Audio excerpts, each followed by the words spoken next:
When I was a child, my grandfather explained to me that the northern lights were caused by light shimmering off Arctic ice. The scientific explanation is that they are caused by material thrown off by the sun, colliding with the atmosphere of the Earth. And when it comes to the moon, I was always captivated by the fact that we can only see one side of it from Earth. The other side has only been visited and photographed from spacecraft. But the moon, like the northern lights, has a complex relationship with the Earth, as does the universe. Science continues to discover more about that astounding interconnectedness. An interconnectedness that affects the tides, the weather, the seasons, every aspect of life we take for granted, right down to the blood in our veins. The forces of nature, no matter how seemingly random, from storm clouds and lightning to blowing snow and high winds, ultimately determine our well-being. All of nature's forces gift the surface of the Earth with subtle energy. All we have to do is touch it and become truly alive.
Welcome to the Power of Natural Healing with Howard Strauss. We have Clint Ober. Now, Clint Ober started out his career riding on the rise in popularity of cable television, but he wasn't very happy. And from that dissatisfaction, from that unhappiness with his personal achievement and his goals and his what he felt like he was doing for the world, he has made one of the most significant health discoveries of all time. Pretty far-fetched, I thought, but something to consider while dealing with the cold reality of the day. 35 below wind chill.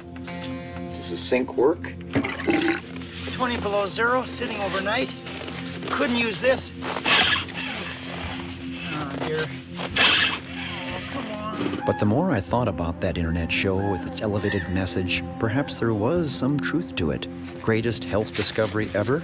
Okay, when you're in physical pain like I was, you tend to look closer at your options for some kind of relief. This was a winter like no other.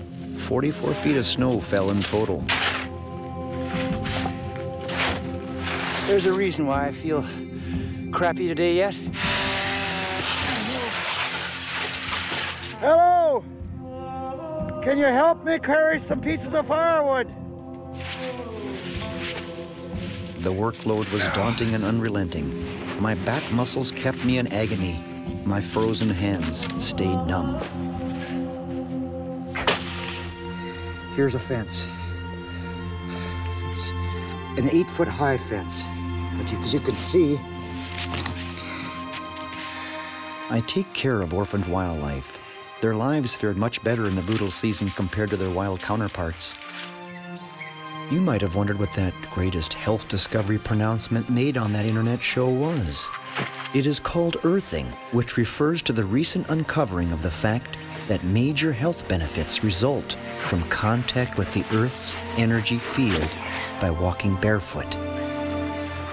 Wearing conductive footwear, such as leather, also works. But because I was desperate, I went for the whole treatment from head to toe, regardless of the temperature. After about 20 minutes of lying naked on the bare earth in below freezing temperatures, a wave of calm had come over me, and I felt warm and tingly.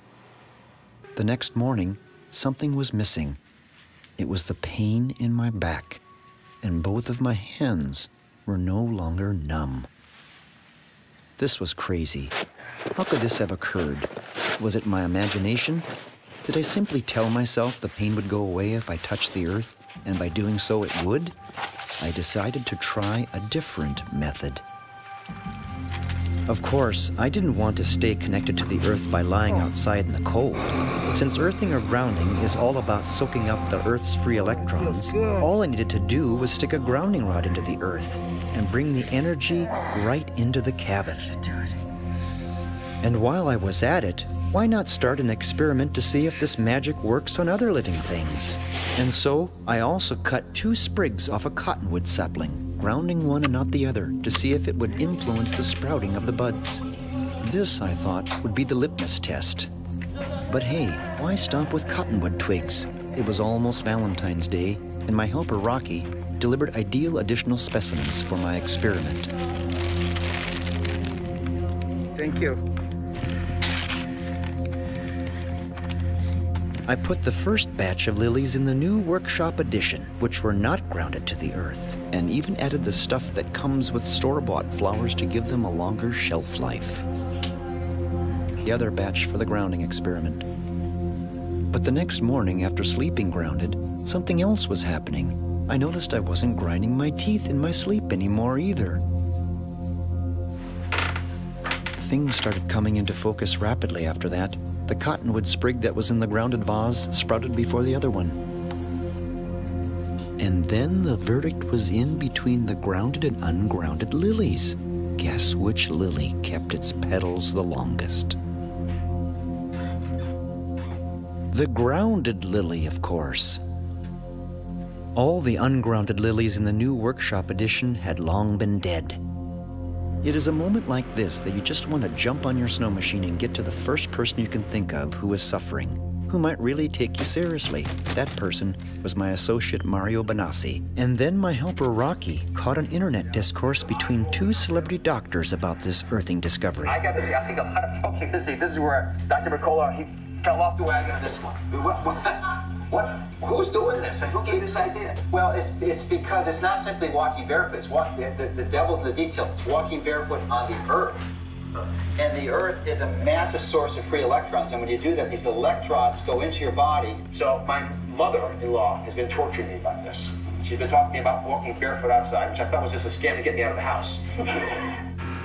Meantime, my associate Mario had some news. I didn't really think it was true. Like, I didn't want to believe it at first. But it's the truth. He hasn't been snoring for the last 3 nights. now I don't hear him snore at all. After an initial email, Clint Ober, the man who discovered grounding or earthing for modern man, contacted me. I explained to him how many people I knew were suffering in our community. He responded with this box. From then on, all I had to do was disseminate information and put together resources to anyone I knew that would benefit. Word's getting out.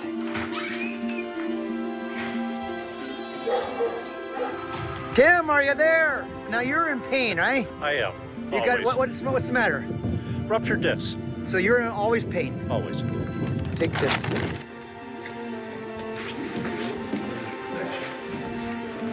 Oh, you're here. So I just bumped into you. Local business owners took this seriously. My reputation and hunch about grounding was now open to public scrutiny. Either this was going to change the community of Haines, Alaska, or I'd be the laughingstock of the town. Alaskans, it seems, are skeptical by nature and quite opinionated to boot. Show me a better way and I'll do better. Saying, Steve, that you should just take this thing and run with it and get it out to the public as fast as possible, to as many people as possible. It's a concept I hadn't considered. So whether it makes sense or not, who's to say? But I did crawl underneath the house and get naked and lay on the earth for about 20 minutes. And I felt better. Why would the local doctor be so underwhelmed by this? Uh-oh.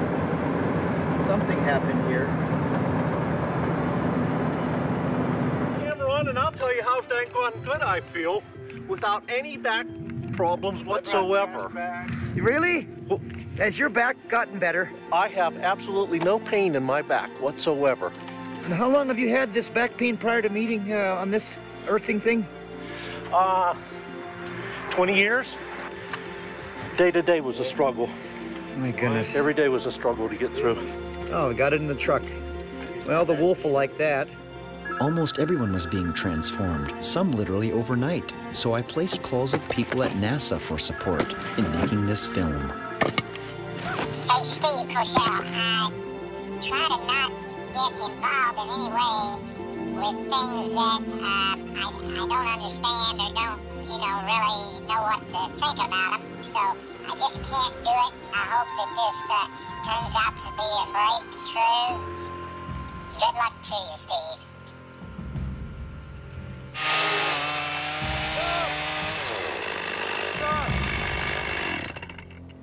I got a message from the astronaut. He turned me down. He said it's too crazy. What do you think? Should I give up? No. Why? Why? Nobody's gonna believe this. Believe what? Believe that this works. Well, he's not the only person in the world. Well, he's the man to walk on the moon. He's pretty important. So? Just because he turned you down doesn't mean that other people won't believe in it. Nobody believes in this stuff unless you get a famous person to talk to and at least give their opinion, don't you think? No. It's the everyday Joe that's going to need this more than the guys that's got millions of dollars. I've been a filmmaker for 30 years, mainly for the likes of National Geographic. If there ever was a film that I needed to make about nature, this one was it. We started to do more research and met earthing advocates, including Clint Ober himself. I'll say, is laying on the earth. Just laying down on the earth. You don't have to be naked. You're touching the earth. If you can take your shoes off, that's great. It's like no amount of Advil or Motrin or Aleve can do the anti-inflammatory power that the earth can. I'm using part of my parka here so we can see you. I don't know if it's my coat sliding down. No, it's just the connections, just barely there. Okay, barely there. All right. If a raven flies by and sits on a branch on the hemlock right here, you're gonna lose you.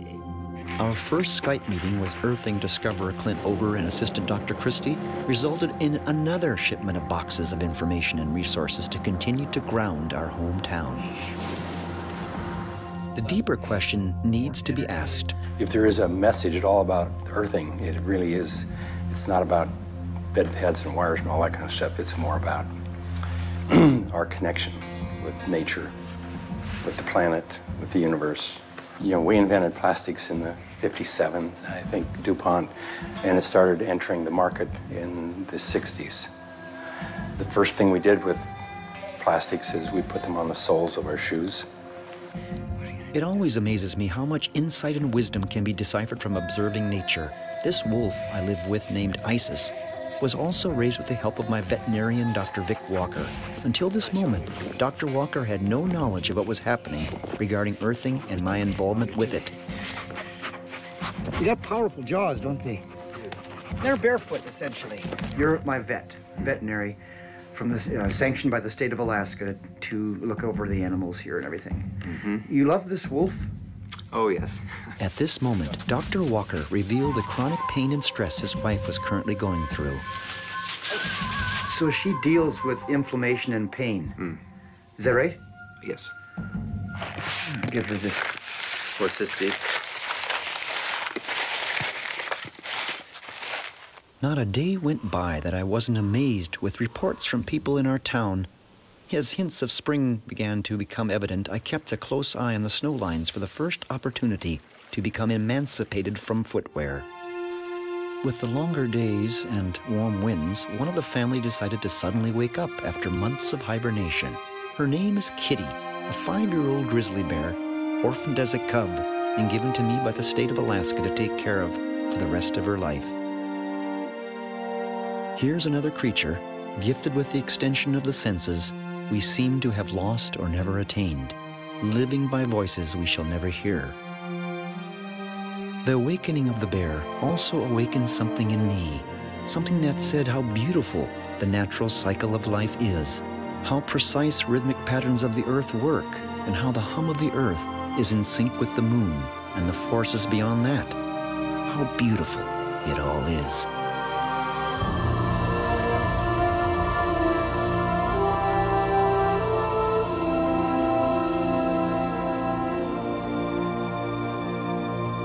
This is where this film takes another turn. While tossing frozen salmon out of the freezer for the bear, I realized that my assistant was right. The astronaut that turned down involvement on this movie project was not the only human to set foot on the lunar surface. 12 of them did. And now, 2 were suddenly willing to contribute their time to this movie. We were set to meet on a Florida beach. By the time I arrived with the film crew in Cape Canaveral, Florida, it all became dreamlike. It was here where I was going to meet Laura Conover, a medical doctor who was going to help with these interviews.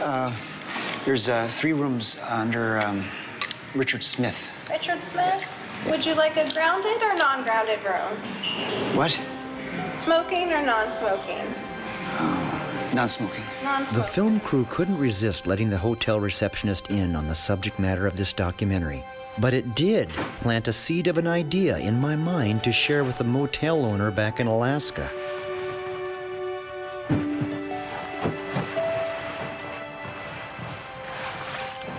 A far cry from my first earthing experience, there was a very comfortable way for civilized people to receive the same earth energy in the form of a conductive bedsheet. Life's an adventure. So I went out. But who do I have to thank for this chance introduction? None other than our beloved rooster, Squawky. Laura was about to help me meet 2 people with a unique perspective about the earth. I was going to say, Dr. Mitchell, I know that you experienced a really intimate moment where you felt interconnected with everything, Yes. even in space. Okay. There was no script for this shoot, and of course none of this was staged. I had my film crew from National Geographic, Laura and her family, and a strong desire to document different perspectives about the Earth, its healing power, and the interconnectedness of all life therein. And I remember I watched you describe a moment where this just hit you, it just washed over you. You had this moment where you felt interconnected to not just the Earth, but the stars, everything. Well, that's exactly experiencing that particular phenomena. I didn't know what to call it at that point. Right. Cultures are rooted in this type of unity experience. It says everything's all interconnected. Honor. Yeah, gift for you. After listening to what Dr. Mitchell shared, and before we ran out of time, I had one chance to give him the same tools for connecting to the Earth, just like everyone back home. 11 was now speaking with Charlie Duke, the 10th man to walk on the moon on Apollo 16, and the director in Houston to guide Apollo 11 and Neil Armstrong to become the first man to walk on the lunar surface. APA at a descent. Mode control, both auto, descent engine command override. Tranquility Base here. The Eagle has landed. Okay, they want to know, how excited were you when you put your first footstep on the moon? Well, I was like a little kid. Charlie Duke also did this interview barefoot. He too understood that the ground beneath our feet is a natural treatment table for what ails us. He saw it all as intelligent design. Now I look back on my adventure, and there's a psalm that says, "The heavens declare the glory of God, the skies proclaim the works of His hand."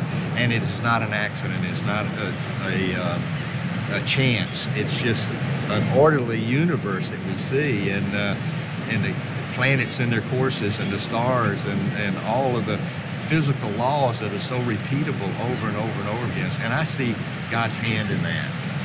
Laura had a deep knowledge of how grounding works. She had no reservations in inviting me back to her home in Charleston, South Carolina, to explain all this.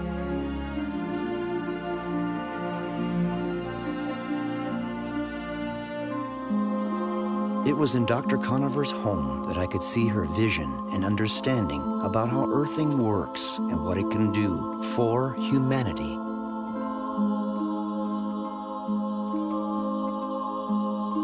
But then she didn't stop there. It seemed there was this inner drive to suggest this comprehensive healing modality through her many painted creations. So profound, yet so simple, that even a preschooler could comprehend. Dr. Conover was very much aware of the scientific research conducted over the past 15 years on earthing. She believes the future of healthcare will be vastly different for her children because of it. Before I left, she agreed to do more research on earthing with her own patients. Arriving home, I was relieved that my assistant Rocky Seward had kept everyone happy.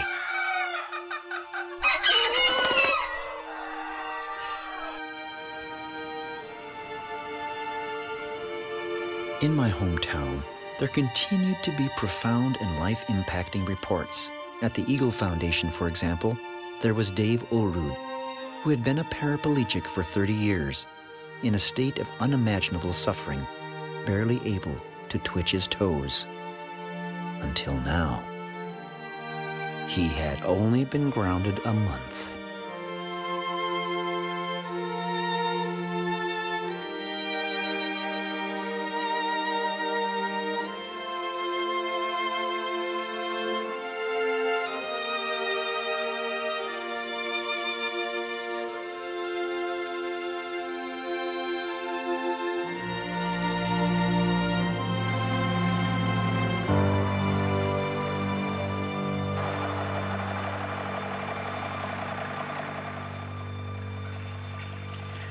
Thanks for the moose branches.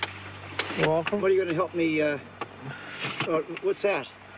That's a grounding thing for lady. She give it back because she can't get too well or she'll lose her disability. It's okay?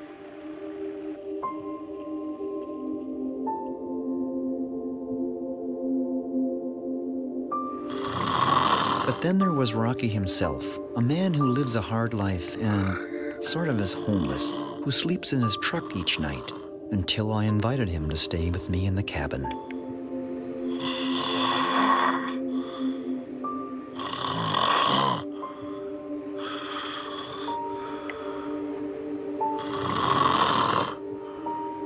There was no way I would ever get a good night's sleep with that type of situation happening on the couch, 4 feet away from my bed.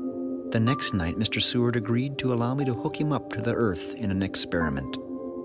He had nothing to lose, really, since he'd never gotten a true night's sleep anyway, due to waking up choking and with a headache and more.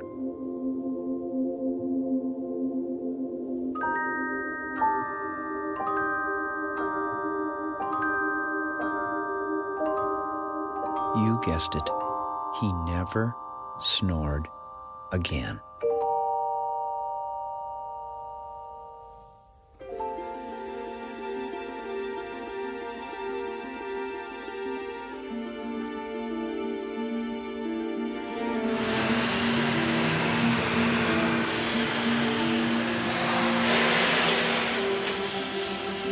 associate Mario rendezvoused with me at a street corner in Vancouver to meet this host.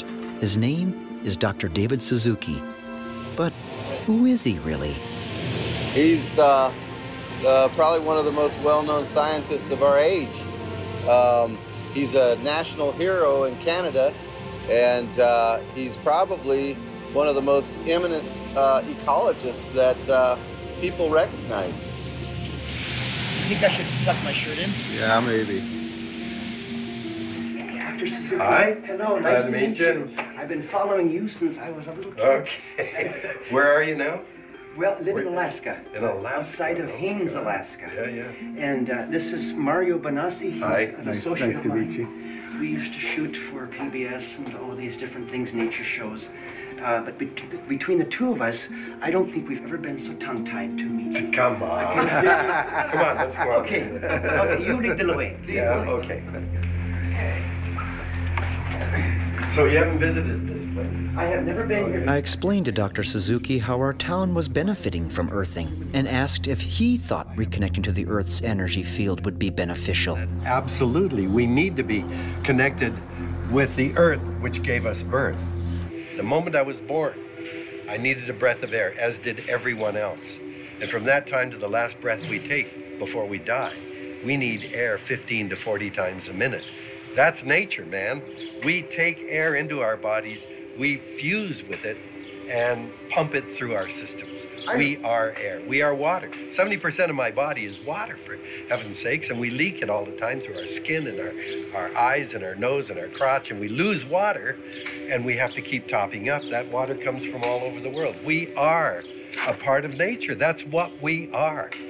But we think that we've grown so smart and that we can actually pump nature up and get it to yield even more. Cut the trees down, we'll genetically modify and genetically alter trees so they grow faster. Of course, the quality of the wood is crap, but we think that we can grow trees as if they're corn or tomato plants, which is absurd, of course.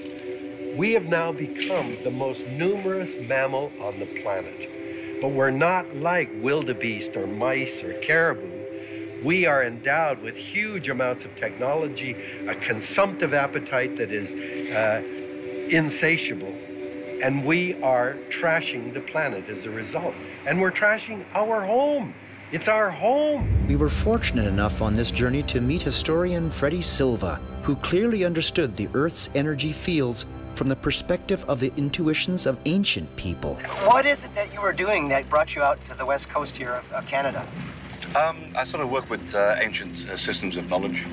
I had to look at and research how the ancestors worked and built temples around the world, look at the ways in which they developed common attitudes to developing consciousness, and then find that there are commonalities between these points of view that are shared by different cultures around the world. Mr. Silva pointed out that earthing is not a new discovery, just a rediscovery of what the ancients already knew would help them to heal. I was now literally connected to the Earth almost 24/7. The remarkable way I was being affected made me ponder that most people in modern societies are almost never in direct contact with the Earth's surface. No wonder so many people walk around fat, sick, and nearly dead. Sometimes nothing prepares us for the devastating stress and emotional upheavals that can lay claim to your life. The first thing grounding does is calm the nervous system. It soothes the left side of the brain and synchronizes the right and left brain.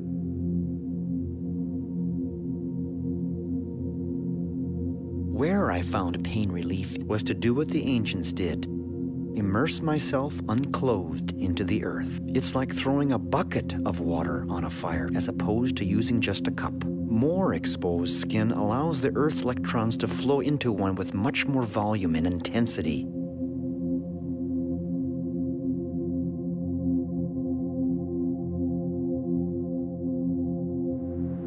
An event was taking place now. It involved grounding 1,000 people all at the same time during a 70-minute presentation organized by Clint Ober, the discoverer of earthing for modern man.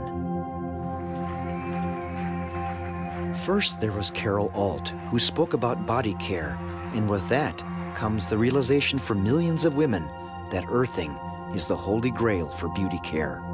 But the main event was Dr. Christie, who upon taking center stage would instruct everyone to begin grounding themselves during her talk.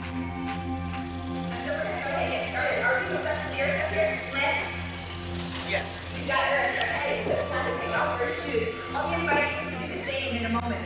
As Clint Ober observed this group, he looked confident that it wouldn't take long for grounding to affect everyone in the room.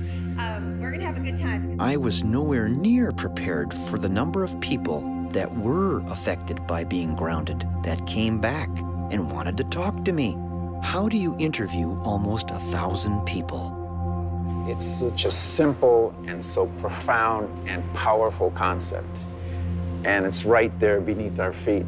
This is what just blows me away. I've been writing about health for 35 years.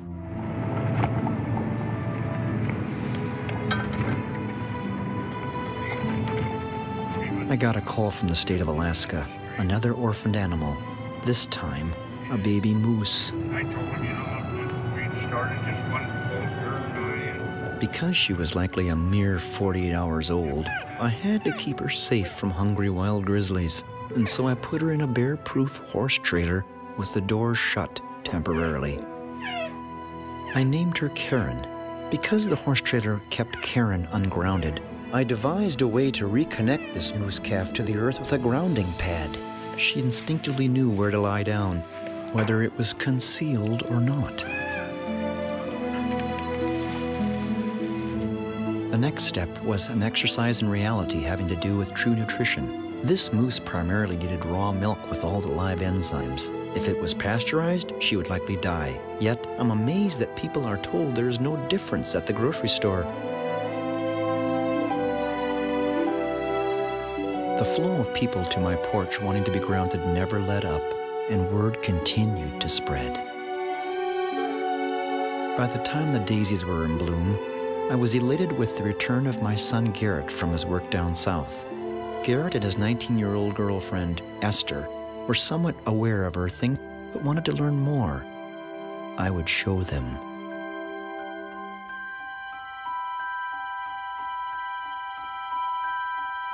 It was just a matter of time.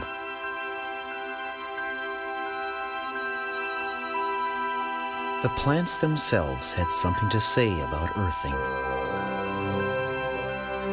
More and more people in our town wanted to be grounded. It was overwhelming. Garrett and Esther were now part of the team.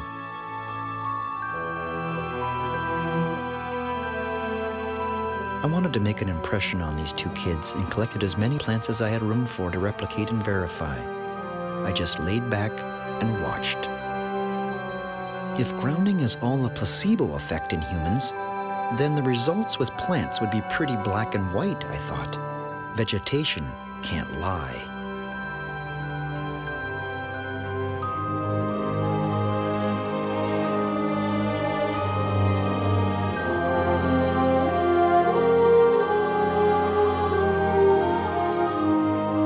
Inspired by the moose calf's natural connection to the earth, I found myself going barefoot most of the time too. I felt like a kid again.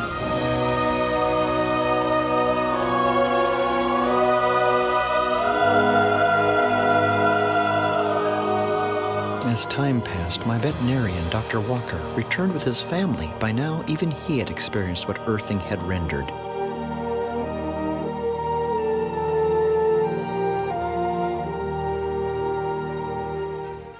By this time in town, my assistant Rocky Seward was called to help replace a sign.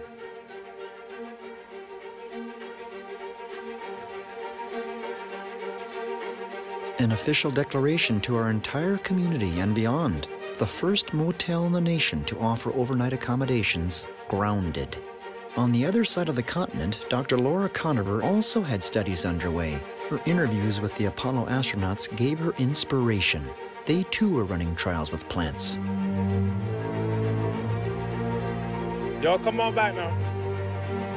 While simultaneously conducting earthing trials with patients.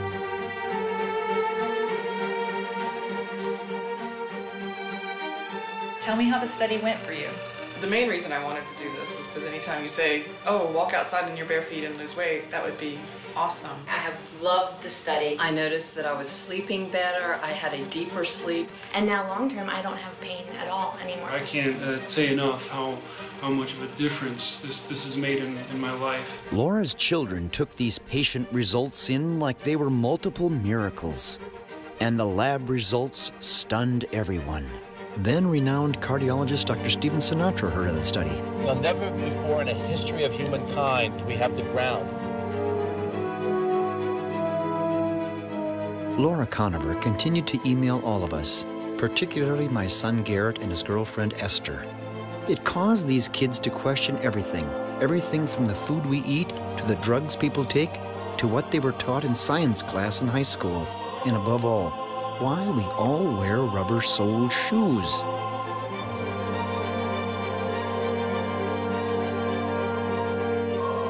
Grounding soon caught the attention of outsiders, like a film crew that were working on an episode for National Geographic.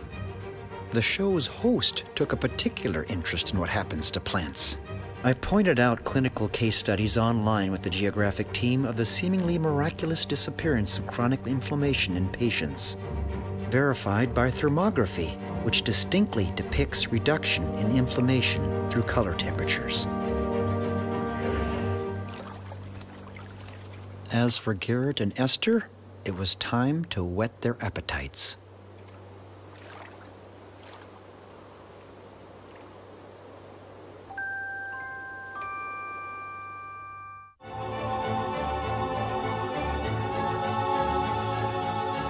This phenomena is bigger than all of us, beyond the greatest health discovery ever. It may encompass much, much more.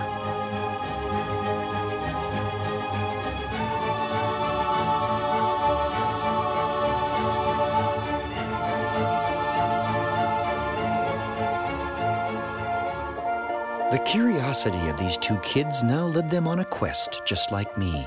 I agreed to support their research, wherever that might take them. Garrett and Esther learned that the ancients had a clear comprehension of the Earth's subtle electrical fields and the planet's negative charge.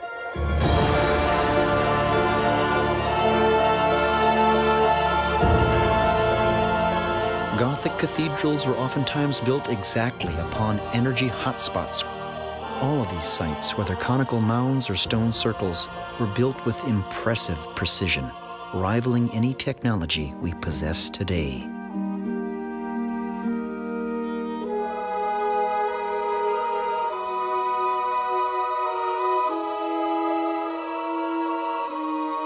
The architectural design that was implemented in building Gothic cathedrals was carefully planned out with a purpose behind it all. It was to harness and channel subtle Earth energy directly down corridors and spaces. In 2008, when NASA announced that the Earth is linked to the Sun by a network of magnetic portals, they essentially validated the ancient temple builders who sourced these very flux events on the land and their connection beyond our terrestrial sphere.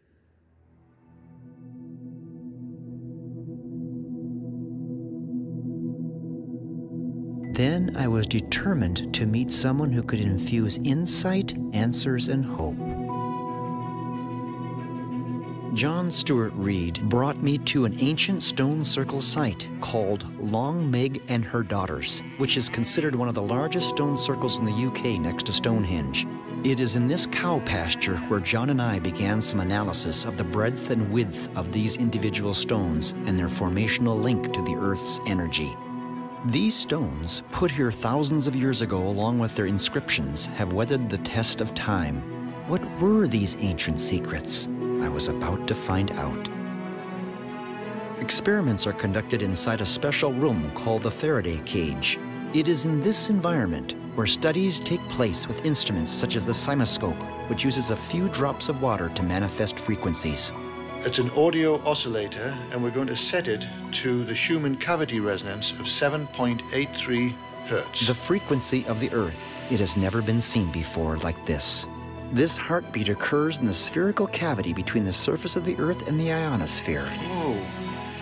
It's almost as if the universe is trying to tell us something, perhaps synchronicity. The brains of all creatures, including humans, are tuned to this frequency and this pattern, simply with water and light. The frequency of the Earth made visible for the first time ever, yet the same design carved on rocks thousands of years earlier. The world's top mathematicians are now extrapolating mathematical equations from this sacred geometry.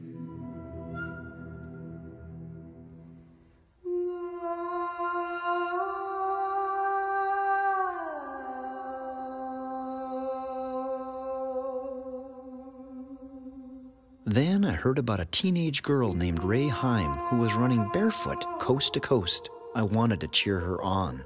If successful, she would become the youngest and only female who ever ran across America, not to mention doing it barefoot. The odds were against her. She was running to raise awareness of children who live in poverty.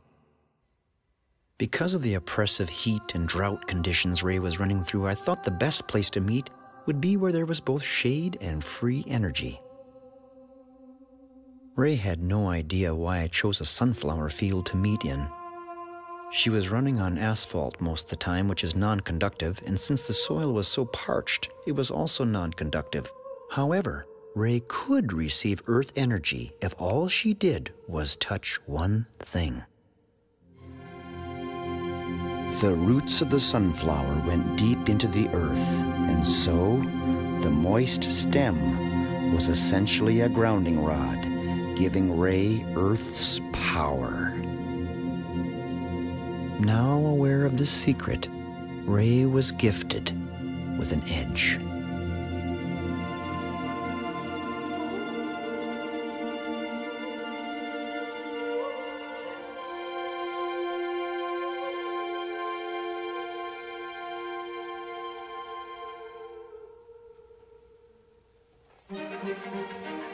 Back home in Alaska, earthing was now the talk of the town, and for many who didn't want to go barefoot for various reasons, there was a solution. By drilling holes in shoes and sandals and inserting a conductive plug, the earth's energy could go back up into the foot, next best thing to barefoot. And then a lady from New York heard about what was happening in our town. She knew that not everyone would want to wear grounded sandals. She had options. Grounded shoes. They're wonderful. I'm kind of the kind that thinks that it's not going to work. No, I think the science is really indisputable about the benefits. So these are 7. There are very good reasons to think that this may very well be the most important health discovery ever, and it's something you all need to know about. Electrostatics is a branch of physics, and it teaches us that when two conductive objects make contact, if they have different electrical potential, they equalize virtually instantaneously. You may know that penicillin was a revolution in medicine.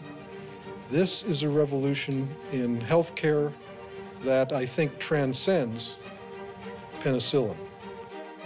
Dr. James Oshman studied at the Marine Biological Laboratory under Nobel Prize winner Albert Szent-Györgyi, the biochemist who did research of electronic biology in the 80s.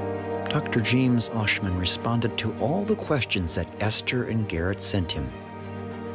He emailed information and illustrations which quantified and verified the scientific research, including the double-blind placebo studies and the clinical trials that were conducted over a period of 15 years. How beautiful to know, and yet how tragic to realize that much of humanity has never heard of grounding.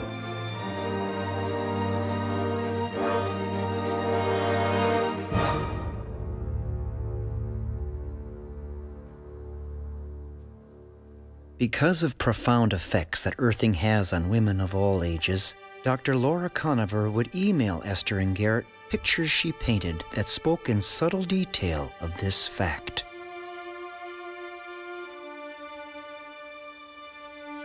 Children who practice earthing that have been studied have been shown to have profound reductions in physical and emotional issues. One study of 28 parents of autistic children found a dramatic change in behavior and communication skills after grounding the children only 2 months. And then I had an opportunity to visit my parents in Minnesota. And both of my parents had health issues that recently were miraculously wiped away by earthing. If earthing worked for them, it was a strategy that would know no boundaries of age, race, color, or creed or circumstance.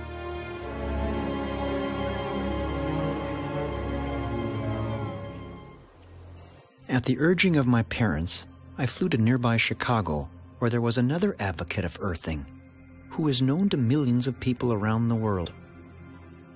This is a doctor who does not accept conventional medicine at face value, and who successfully shines a light on true healing and environmental sustainability. Not surprisingly, living grounded is something this man had been doing for the past 8 years.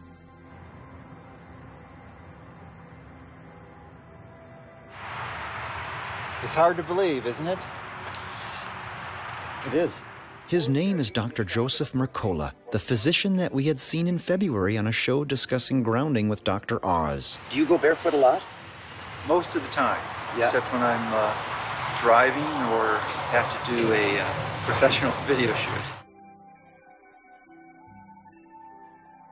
My cab driver looked like he already knew about this ancient wisdom. I'm going to listen to some of Mercola's comments here again, okay? Do you want to hear them too?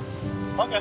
There's a famous German philosopher, his name is Arthur Schopenhauer, and he had a comment about truth, which is really quite amazing, I think most appropriate to when we're considering a topic like grounding. And his statement was, it is ridiculed, then it becomes violently opposed, and then finally it becomes widely accepted as self-evident. What do you think about Dr. Mercola's viewpoints on walking barefoot? My grandparents say almost same things. Walking on the grass is very healthy, especially your heart. In this journey, if that's what you could call it, I now noticed within myself a renewed sensitivity about the subtle details of nature, the flow of the seasons, the dance of life. And when it came to personal emotions about the affairs of the heart, a stronger belief in the ultimate power of love and the value of patience and understanding and the ability to operate on faith emerged. Everyone around me seemed happier. Now I could see patterns never noticed before, from the basic designs of a beehive to the arrangement of leaves and seeds of a sunflower to the mathematical consistencies of the design of everything. Nothing was random.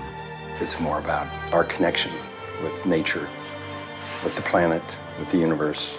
Cultures are rooted in this type of unity experience that says everything's all interconnected. It's not an accident. It's not a chance. It's just an orderly universe. An orderly universe, all right, even within our bodies. To many people, Earth energy remains abstract. But what if I could document the rate at which red blood cells travel after a subject is grounded for a mere 2 hours? It's a scientific visual. It's a fact that blood thins significantly when one is grounded. Thus, earthing becomes a major factor in battling heart disease. As I flipped the switch for the blood to be influenced by a controlled DC electric field, we could now see the difference of blood velocity before and after 2 hours of earthing.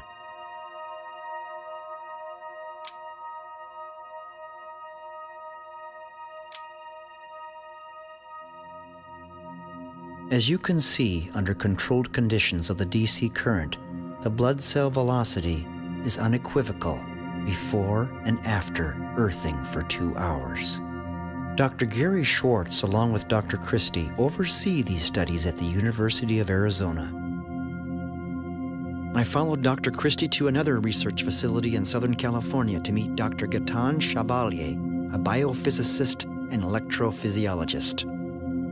Dr. Chevalier, along with his colleagues, have spent almost 15 years in trials and studies of earthing, ranging from sleep studies, skin conductivity, cortisol levels, stress and tension studies, heart rate variability studies, and many other published physiological parameters that are relevant to earthing.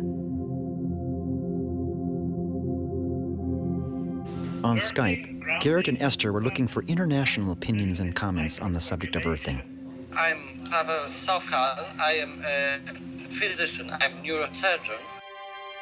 All of us were processing this information together and thinking about so many we love that are suffering because they don't know about this. In Seattle, Washington, where Esther and Garrett were now attending college nearby, they took part in a race where shoes were shunned, called the Naked 5K. I found it rather odd, though, that although it was a barefoot race, it seemed like the barefoot runners were still in the minority. The footwear industry is a $55 billion a year force, and the idea that running barefoot is far superior to high-tech footgear is not something industry will espouse publicly.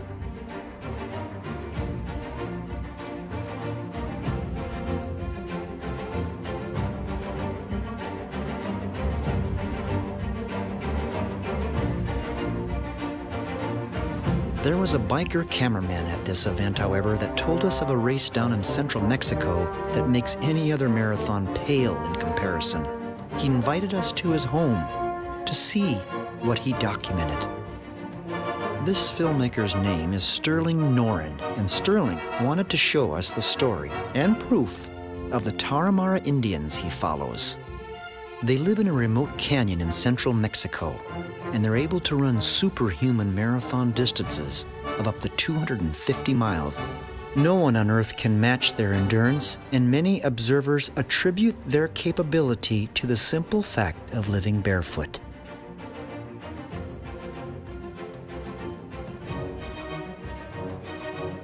Garrett and Esther gave me clarity of what earthing really is. Earthing, or grounding, is foundational physics. Its power for eliminating inflammation and helping to defeat everything from heart disease to carpal tunnel syndrome to sleep apnea is mind-blowing.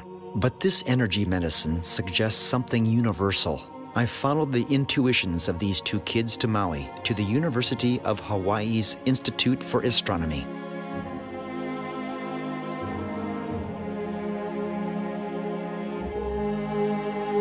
Curiously, after a 20-minute cab ride listening to these kids, our driver was in no rush to put his shoes back on either.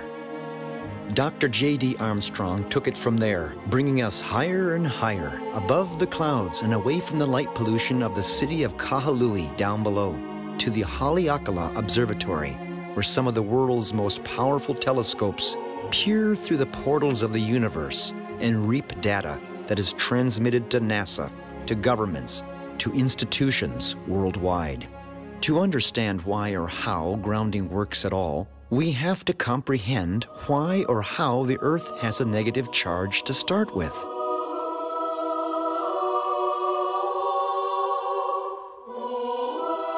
It all has, otherworldly explanations.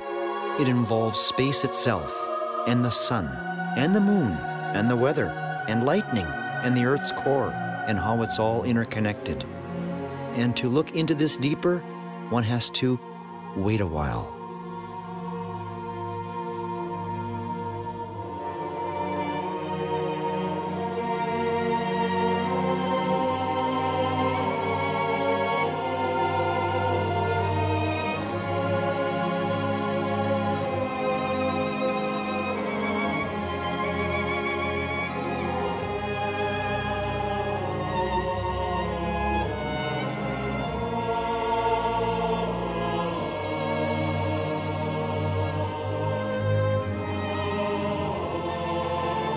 What this 30-ton telescope sees out there, and what is millions of light years away, are images that show up on banks of computers. What this information conveys depends upon who you are.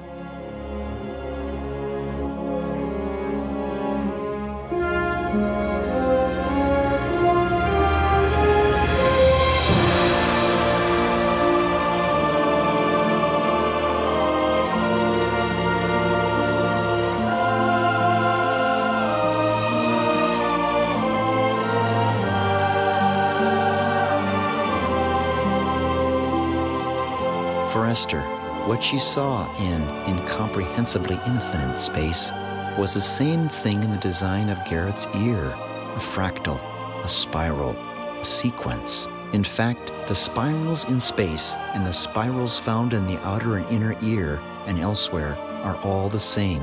They are an exact mathematical equation. It is called the golden ratio and the Fibonacci sequence. In other words, sacred geometry. It's on your face, your hands, and everywhere. But not everyone agrees. Intelligent design is horseshit. First, let me ask you, what's your view on intelligent design? Then I'll tell you mine. When the Institute's Dr. Ritter learned we were making a film about earthing, he called us in for a talk. Dr. Ritter had never heard about earthing before. The fact that these two kids were poking around and speaking with the staff about the merits of connecting to the earth bothered him. After all, Garrett and Esther were not scientists. What do they know? Do you think connecting to the earth with your bare skin is important or can help your body? I don't really understand the question. No shoes or socks on. Bare skin against the earth. Do you think that's beneficial? I haven't read these studies that you're asking about, so I'm not going to answer that. Should I explain a little bit first? You took the questions out of sequence. Oh, well, I said it goes from the bottom up. I can read the Okay. one first. I'm a physicist. We study the nature of matter, the interaction of matter, and what the rules are that govern that. We see four forces in nature: gravity, strong force, weak force, electromagnetism. Is the Earth connected to other things? Well, sure, we feel the gravity of the moon. It feels the gravity of my telephone right here, and vice versa. Is the Earth connected because of these things? Yes, and we understand that in physics. Are you talking about something else? When you do connect your body with the earth, there is scientific evidence that shows the inflammation in the body is decreased because basically the electrons from the earth go into your body and decreases the inflammation. So what is the result of these scientific studies? To welcome scientific debate of this undeniable phenomenon will only ultimately give earthing more power. It is a threat to the status quo, but are we able to assure our children of a future if change does not occur? We are immersed in an environment that is not conducive to health, or even a society that is sustainable. Are we leaving our children with an irreparable legacy? Since I was born in 1961, the use of toxic plastics has skyrocketed, and so have an epidemic of ills. Surely we will turn this around, and when Garrett is my age, the planet will be a much cleaner place. But is this just a dream? These kids needed some hope. I knew just who to see.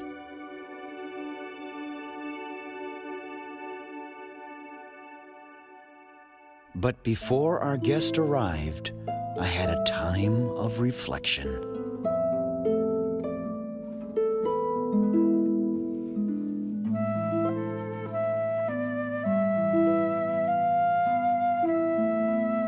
It was at this moment that I realized that if I had known about earthing years ago,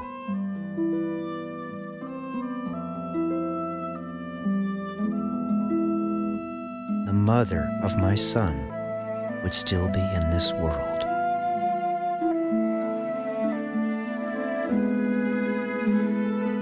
But for many other women of Haines that gathered in our workshop, the future is indeed bright. I grew up in Angoon, Alaska, and in Angoon, we as a village, as a culture, believe that we have to be good to the earth and respect the earth, most importantly, so that the earth will be good to us. The first 5 months of my pregnancy with Maya, I was extremely sick, and then I was introduced to this grounding. As for the people in the town of Haines, I was born with spinal bifida, and Rocky came up here and was telling me about this grounding thing. And he went ahead and gave me a couple of the patches, and I put them on my feet, and I tell you what, I just started sleeping better at night. I've hurt my shoulders probably 7 years ago. I've torn both of my rotator cuffs. And now it's different? And now it's different. I used to not be able to just reach up I used to have to go like this and just kind of gingerly put my arm up, and I can. And so you've gotten lots of comments about this earthing room here at your motel, right? Yes, indeed. And some people, what happens to them? Do they call you again, want to come here? Sure, yeah, they'll call us back, and if they're traveling through the community again, they come back and will stay in our motel so that they can access this room again. What are they feeling when they stay here? Relief from back pain, relief from arthritis-type pain, just a good, comfortable sleep, those kinds of things. Here, I'm going to give you this journal. We have to start keeping records of this. You remember the skeptical doctor in Haines who thought that earthing was anecdotal? 12 months later, he's more perplexed than ever about what's happening in town. And now, an official dinner was being planned for some very special guests. I met up with these guests at the Seattle-Tacoma International Airport. It was Dr. Christie and astronaut Dr. Edgar Mitchell. But by the time we landed in Juneau, Alaska, a storm was brewing and all flights to our hometown were canceled. The only other alternative to get home was a sketchy ferry ride.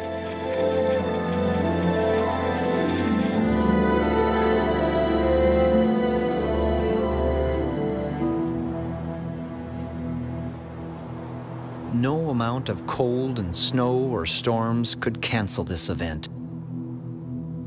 There was one slight last-minute problem, however.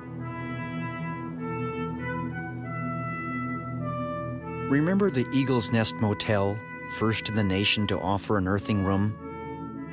Well, they were sold out. No vacancy. No room for Edgar and Dr. Christie and Jason, her assistant, to stay. Too many people had come to town to meet Edgar and Christie. The only other option was my place. I was not prepared for that.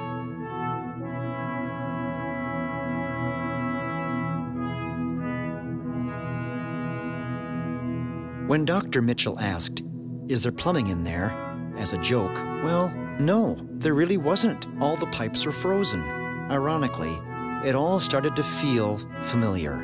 I really was home again. We have seen facilities now being created for the greatest and most complex exploration in man's history.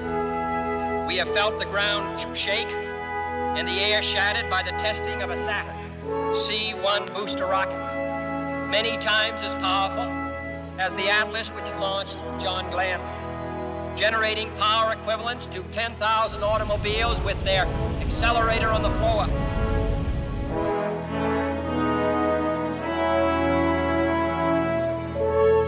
It wasn't long before everyone discovered that we had more in common than we could have realized. So I'll show you. This is the sunflower experiment that we're doing with Gary Schwartz. Is this a wire that's connecting them? Yeah, it's a wire and then there's a mesh. And it becomes really distinct over time. This poor little sunflower that's not connected starts to wither and wilt. Mm-hmm. And the one that's connected to the earth is still vibrant and strong. It seems to me when I look at this that the earth itself has this energy to give every living creature. Well, it certainly would suggest that. Yeah. As the Atlas which launched John Glenn. And so now we are at the moment of the hour. It's such a privilege to be able to introduce to you Apollo 14 astronaut, Dr. Edgar Mitchell.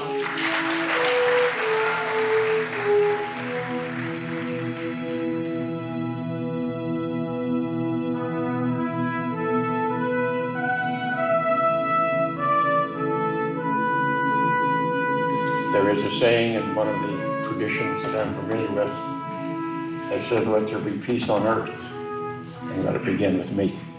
It has been what I have worked for since I came back from the moon, to help we as humans learn to live with each other and for each other, and to create for ourselves and our planet and our progeny a sustainable civilization. And we are not there yet. We've got a lot of work to do, but we can do it. And I've devoted my life to it because the experience that I had coming back from the moon has been shared by most astronauts. Now, it may not be exactly described in the way I describe it, but nevertheless, It's what's called the overview effect of seeing this magnificent little planet that we have in the backdrop of the universe of stars and galaxies and galactic clusters, and recognizing how immense this universe is, and we're just a small part of it. And we have an important part to play in our civilization and in our future, because either we're going to make it together or we're not going to make it at all. As heartwarming as Edgar's visit was to this community, I had to force myself to turn the page and approach my son Garrett and his girlfriend Esther with a different perspective, which would challenge and ridicule everything they were experiencing. I found and invited a person who had something to say and would do so in a public venue. He was no friend of what all the healed people of this town embraced as truth. He didn't care how many would be listening. Absolutely, the more the merrier. Welcome to all. We understand that you've created a website called Skeptoid.com, and you've written an article about earthing, citing Dr. Mercola's opinions about earthing and your own. Mostly correct, yes. That blog was written by one of my blog authors, not by me. Okay, and do you feel that earthing can be beneficial to healing and reducing inflammation? The short answer is no. I'm not aware of any reason why there might be anything beneficial connected with this. Basically, as far as I can tell you, what I know of earthing is that it's one of a huge number of made-up New Age claims. I can't say I've heard anyone say they have a health benefit.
I walked 30 feet today. What are the implications of all of this? Will it become an unstoppable force for the benefit of everyone? If it can happen here, it can happen anywhere.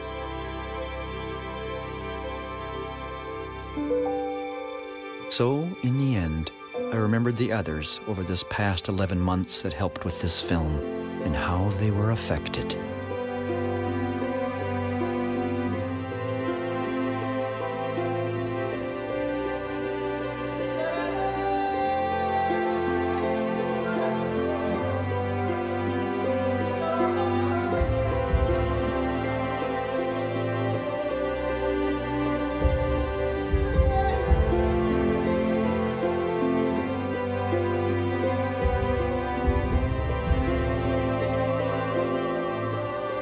The Earth knew what the patients needed. So y'all in town visiting? You know, we're here to shoot this movie and basically tell the world about the medicinal benefits, which are absolutely huge.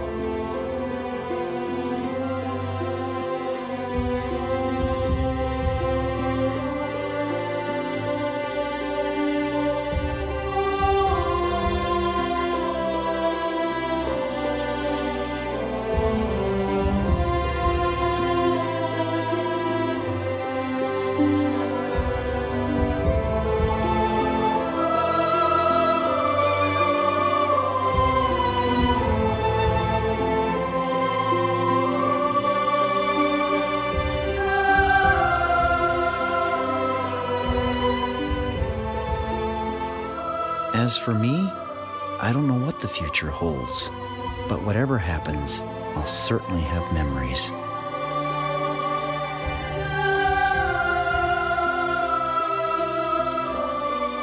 For each of us eventually, whether we're ready or not, Someday it will come to an end.